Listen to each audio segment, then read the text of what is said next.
আমরা বেরিয়ে পড়েছি যাওয়ার জন্য। আমাকে কেমন লাগছে তোমরা কমেন্টে জানিও।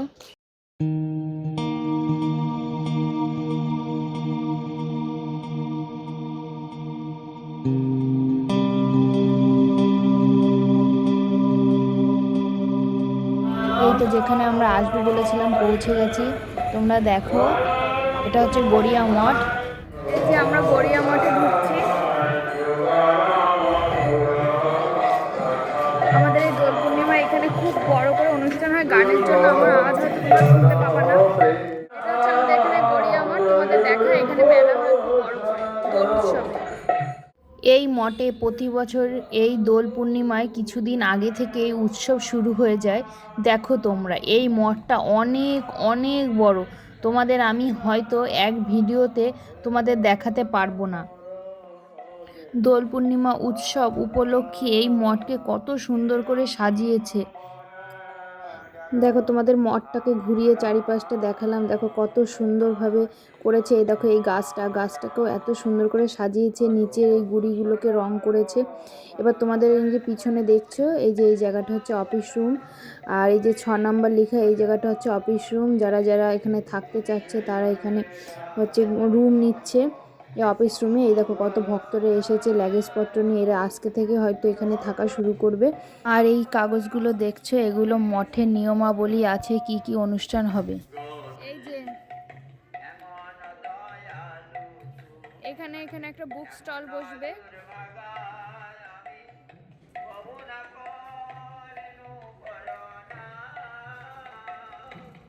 তারপর তোমাদের দেখাচ্ছি আমাদের তুলসী মন্দির। এখানে তুলসী মন্দিরটা খুবই সুন্দর। দেখো, এই তুলসী মন্দিরটা অপরূপ সুন্দর। ফোনে খুব ভালো হয়তো বোঝা যাচ্ছে না, তবে সামনে থেকে এর সৌন্দর্য অনেক বেশি। আর তুলসী মন্দিরের পাশেই সব ভক্তরা প্রভুরা নাম কীর্তন করছে। তোমরা হয়তো গান শুনতেই পাচ্ছ। আর এই তুলসী মন্দিরটা তোমাদের চারিপাশটা ঘুরিয়ে দেখালাম, এত সুন্দর।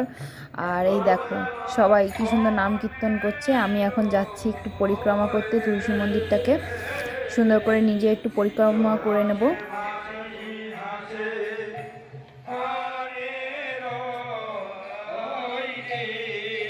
দেখো, তুলসী মন্দিরকে প্যান্ডেল দিয়ে কি সুন্দর সাজিয়েছে। উপরে কি সুন্দর একটা ঝাড়বাতি দিয়েছে।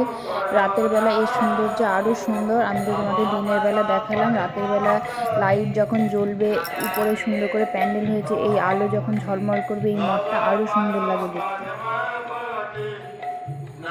এখন তোমাদের যে জায়গায় নিয়ে যাচ্ছে, এটা হচ্ছে মঠের একটা ছোটোখাটো ফুল বাগান বলতে পারো। এখানে 12 মাসই ফুল হয়, তবে শীতকালে যে শীতের সিজনে যেমন ডালিয়া লাগিয়েছে, ডালিয়া যদি ভরা সিজন থাকলে এখানে ফুলে পুরো ভরে যেত। এখন তো শীতটা কমে গেছে, এখন সেরকম শীতের ফুল হয় না, তাই সেরকম ফুল আমি তোমাদের দেখাতে পারলাম না।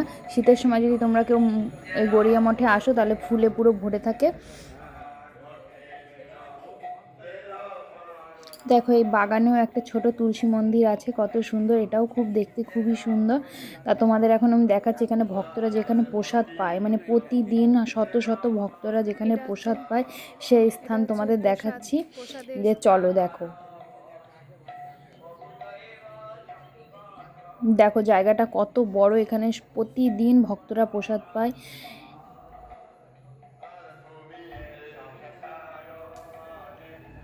এবার তোমাদের নিয়ে যাচ্ছি একটা ইন্টারেস্টিং জায়গা। তার আগে তোমাদের বলি, এই যে এই সামনে যে জায়গাটা দেখছো, এখানে যারা ভক্তরা প্রসাদ পায় তারা সবাই এখানে হাত ধয়, মানে প্রসাদ নেওয়ার পরে।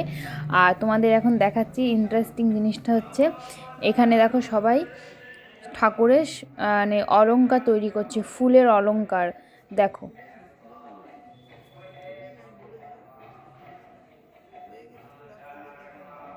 এগুলো ঠাকুরের জন্য তৈরি হচ্ছে। এগুলো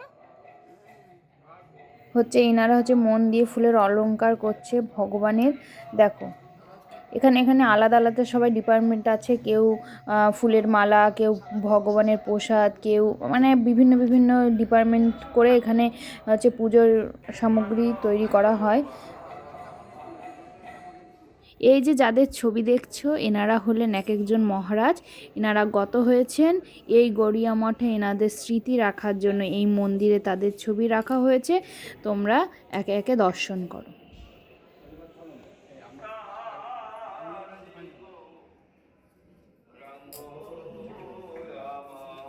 এই ভিডিওতে সবটা দেখাতে পারলাম না। তোমাদের আমার ভিডিও ভালো লাগলে লাইক, কমেন্ট, শেয়ার, সাবস্ক্রাইব করো।